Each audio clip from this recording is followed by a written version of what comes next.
അങ്ങനെ ഏകദേശം 10 വർഷത്തെ യാത്രക്കൊടുവിൽ സ്ട്രേഞ്ചർ തിങ്സ് അങ്ങനെ ഒഫീഷ്യലി അവസാനിച്ചിരിക്കുകയാണ്. സ്ട്രേഞ്ചർ തിങ്സ് സീസൺ 5 എന്ന് പറയുന്നത് സ്ട്രേഞ്ചർ തിങ്സിന്റെ മറ്റ് സീസണുകൾ പോലെ തന്നെ അത്യാവശ്യം മികച്ച ഒരു സീസൺ തന്നെയായിരുന്നു.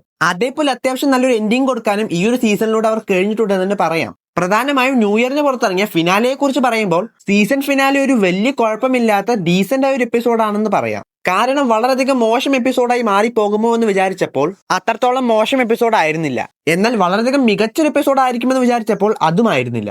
ഫിനാലെ അവർക്ക് കുറച്ചും കൂടി നന്നാക്കാൻ പറ്റുമായിരുന്നു എന്നാണ് തോന്നിയത്. പ്രധാനമായും അത് പറയാൻ കാരണം ഏകദേശം 2 മണിക്കൂറോളമുള്ള എപ്പിസോഡിൽ ആകെ 1 മണിക്കൂർ മാത്രമേ ഫിനാലെ എന്ന് പറയാവുന്നതുള്ളൂ. അതായത് എല്ലാവരും പ്രതീക്ഷിക്കുന്ന ആ ഫൈനൽ ബാറ്റിൽ എന്ന് പറയാവുന്നത് ഏകദേശം 1 മണിക്കൂറോട്ടേ ഉള്ളൂ. അത് കഴിഞ്ഞിട്ടുള്ള ഏകദേശം 40-50 മിനിറ്റോളം ഫൈനൽ ബാറ്റിന് ശേഷമുള്ള അവരുടെ ലൈഫൊക്കെ തന്നെയാണ് കാണിക്കുന്നത്. വില്ലനായ വെഗ്നയുമായിട്ടുള്ള ഫൈറ്റൊക്കെ തന്നെ വളരെ പെട്ടെന്ന് അവസാനിച്ച പോലെയാണ് തോന്നിയത്. അതേപോലെ വെഗ്ന കുറച്ചൊക്കെ വീക്കായ പോലെയാണ് ഉണ്ടായിരുന്നത്. നമ്മൾ മുമ്പ് കണ്ട അത്രത്തോളം പവർഫുൾ ആയ ഒരു വെഗ്നയായിട്ടൊന്നും തോന്നുന്നുണ്ടായിരുന്നില്ല. പിന്നെ 11 എന്ന ക്യാരക്ടറിന് സീസൺ മൊത്തം നോക്കുമ്പോഴും വലിയ ഇമ്പോർട്ടൻസ് ഇല്ലാത്ത പോലെയായിരുന്നു കാണിച്ചിട്ടുണ്ടായിരുന്നത്. ഫിനാലയിൽ മാത്രമായിരുന്നു കുറച്ചെങ്കിലും ഈ ക്യാരക്ടറിന് ഒരു ഇമ്പോർട്ടൻസ് ഉണ്ടായിരുന്നത്. പിന്നെ ഹൈപ്പിനൊത്തൊരു ഫിനാലെയാണെന്നൊന്നും പറയാൻ പറ്റില്ല. പിന്നെ നിങ്ങൾക്ക് സ്ട്രേഞ്ചർ തിങ്സ് അത്രത്തോളം ഇഷ്ടമാണെങ്കിൽ നിങ്ങൾക്ക് ബോറൊന്നും അടിക്കില്ല എന്തായാലും. അതേപോലെ എൻഡിങ്ങും അത്യാവശ്യം നല്ലത് തന്നെയായിരുന്നു. ഗെയിം ഓഫ് ത്രോൺസ് പോലെ എൻഡിങ് അങ്ങനെ കൊള്ളമാക്കി നശിപ്പിച്ച് കളഞ്ഞിട്ടൊന്നുമില്ല ഇതിൽ. പിന്നെ ഫിനാലയിൽ പലതും അത്യാവശ്യം പ്രെഡിക്റ്റബിൾ ആയ പോലെ തന്നെ ആയിരുന്നു.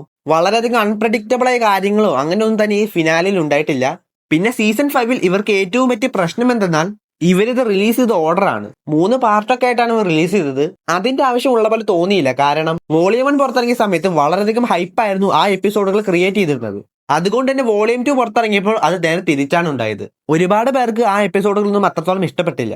എന്തിന് സീസൺ 5 7ാമത്തെ എപ്പിസോഡിന് സ്ട്രേഞ്ചർ തിങ്സിലെ ഏറ്റവും മോശം റേറ്റിംഗ് ആണ് രേഖപ്പെടുത്തിയത്. അങ്ങനെയാണ് പിന്നെ ഫിനാലയിലേക്ക് എത്തിയത്. ഫിനാലയിലെ പല ഭാഗങ്ങളും വളരെ മികച്ചതായിരുന്നെങ്കിലും വലിയ ഹൈ മൊമെന്റ് തരുന്ന സീനുകളോ മാസായിട്ടുള്ള സീക്വൻസോ അങ്ങനെയുള്ള ഒന്നും തന്നെ ഉണ്ടായിരുന്നില്ല. എന്നിരുന്നാലും ഇത്രയും കാലം നമ്മൾ കണ്ടുവന്നിരുന്ന ആ ക്യാരക്ടേഴ്സിന് നല്ലൊരു വിടവാങ്ങൽ തന്നെ അവർ കൊടുത്തിട്ടുണ്ട്.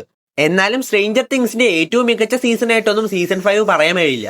എന്നാലും മോശം പറയാനും കഴിയില്ല. ഒരിക്കലും ഒരു മോശം സീസണുമല്ല ഇത്. പിന്നെ എന്തൊക്കെ പറഞ്ഞാലും ഇനി നമുക്ക് ഇതേപോലുള്ള ഒരു സീരീസ് കാണാൻ പറ്റുമോ എന്ന് തന്നെ അറിയില്ല. ഇതുപോലുള്ള ഒരു വേൾഡും ഇതുപോലുള്ള ഒരു ക്യാരക്ടേഴ്സും അതേപോലെ വളരെയധികം എൻഗേജിംഗ് ആയിട്ടുള്ള ഒരു സ്റ്റോറിയും എല്ലാമുള്ള ഇതുപോലുള്ള ഒരു സീരീസ് ഇനി ഉണ്ടാകുമോ എന്ന് തന്നെ അറിയില്ല. പലവരെയും ബെഞ്ച് വാച്ച് ചെയ്യാനൊക്കെ ശീലിപ്പിച്ചിട്ടുള്ള ഒരു സീരീസും കൂടി ആയിരിക്കാം ഇത്.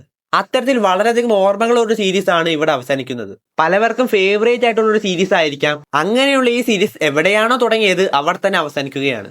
ഈ ഒരു സീസണെ മാത്രം കൺസിഡർ ചെയ്യുമ്പോൾ ആവശ്യമില്ലാത്ത പലതും ഉൾപ്പെടുത്തി കുറച്ചൊക്കെ നീട്ടി വലിച്ചു കൊണ്ടുപോകുന്നതൊക്കെ ഒഴിവാക്കിയിരുന്നെങ്കിൽ കുറച്ചുകൂടി നല്ലൊരു സീസണായി മാറിയാനേ ഇത് തോന്നുന്നുണ്ട്. ചിലപ്പോൾ സ്ട്രേഞ്ചർ തിങ്സിലെ തന്നെ ഏറ്റവും മികച്ച സീസണായി മാറാനുള്ള ഒരു പൊട്ടൻഷ്യൽ ഈ ഒരു സീസൺ ഉണ്ടായിരുന്നു. എന്നിരുന്നാലും ഈ ഒരു സീസണിലൂടെ പല കാര്യങ്ങൾക്കുമുള്ള ഒരു ആൻസർ നൽകാൻ അവർക്ക് കഴിഞ്ഞിട്ടുണ്ട്. അതിലൊന്നാണ് യഥാർത്ഥത്തിൽ അപ്സൈഡ് ഡൗൺ എന്തായിരുന്നു എന്നതിനെ കുറിച്ചുള്ള ഒരു എക്സ്പ്ലനേഷൻ കൊടുത്തത്. കുറച്ചൊക്കെ സ്പോയിലർ ആണ്. എന്നാലും നമ്മളൊക്കെ ഇത്രയും കാലം വിചാരിച്ചിരുന്നത് അപ്സൈഡ് ഡൗൺ എന്ന് പറയുന്നത് ഹോക്കിങ്സിന്റെ മറ്റൊരു ഡയമെൻഷനോ അങ്ങനെ എന്തോ ആണെന്നായിരിക്കും. എന്നാൽ അപ്സൈഡ് ഡൗൺ എന്നത് യഥാർത്ഥത്തിൽ ഒരു വേം ഹോൾ അല്ലെങ്കിൽ ബ്രിഡ്ജ് എന്നൊക്കെ പറയാവുന്ന ഒന്നാണ്. അതായത് ഹോക്കിങ്സിനും വെഗ്ന യഥാർത്ഥത്തിൽ ഉണ്ടായിരുന്ന എബിസ് എന്ന സ്ഥലത്തെയും കണക്ട് ചെയ്യുന്ന ഒരു ബ്രിഡ്ജ് അല്ലെങ്കിൽ വേം ഹോൾ പോലെ സ്ഥിതി ചെയ്യുന്ന ഒന്നായിരുന്നു യഥാർത്ഥത്തിൽ അപ്സൈഡ് ഡൗൺ. ഇത്തരത്തിൽ പലതിനും എക്സ്പ്ലനേഷൻ കൊടുക്കാൻ അവർ എന്തായാലും ശ്രമിച്ചിട്ടുണ്ട്. പിന്നെ സ്ട്രേഞ്ചർ തിങ്സ് അങ്ങനെ അവസാനിച്ചെങ്കിലും സ്ട്രേഞ്ചർ തിങ്സിന്റെ വേൾഡിൽ നിന്ന് ഇനി ഒരുപാട് പ്രൊജക്ടുകൾ വരുന്നുണ്ട് എന്നാണ് കേൾക്കുന്നത്. ഓൾറെഡി ഒരു ആനിമേറ്റഡ് സീരീസ് അനൗൺസ് ചെയ്തിട്ടുണ്ടായിരുന്നു. അത് ഈ വർഷം തന്നെ പുറത്തിറങ്ങും. അത് കൂടാതെ ഒരു സ്പിൻ ഓഫ് സീരീസും കൂടി ഉണ്ടെന്നാണ് കേൾക്കുന്നത്. അപ്പോൾ എന്തായാലും നിങ്ങൾ സ്ട്രേഞ്ചർ തിങ്സിന്റെ ഫിനാലെ കണ്ടിട്ടുണ്ടെങ്കിൽ ഫിനാലയെ കുറിച്ചുള്ള നിങ്ങളുടെ അഭിപ്രായം എന്താണെന്ന് കൂടി പറയൂ. ഒപ്പം ഈ വീഡിയോ ഇഷ്ടപ്പെട്ടാൽ ലൈക്ക് ചെയ്യുക. ഒപ്പം തന്നെ ഇതുപോലുള്ള കൂടുതൽ വീഡിയോസിന് വേണ്ടി ചാനൽ സബ്സ്ക്രൈബ് ചെയ്യുക. അപ്പോൾ മറ്റൊരു വീഡിയോയുമായി വീണ്ടും കാണാം.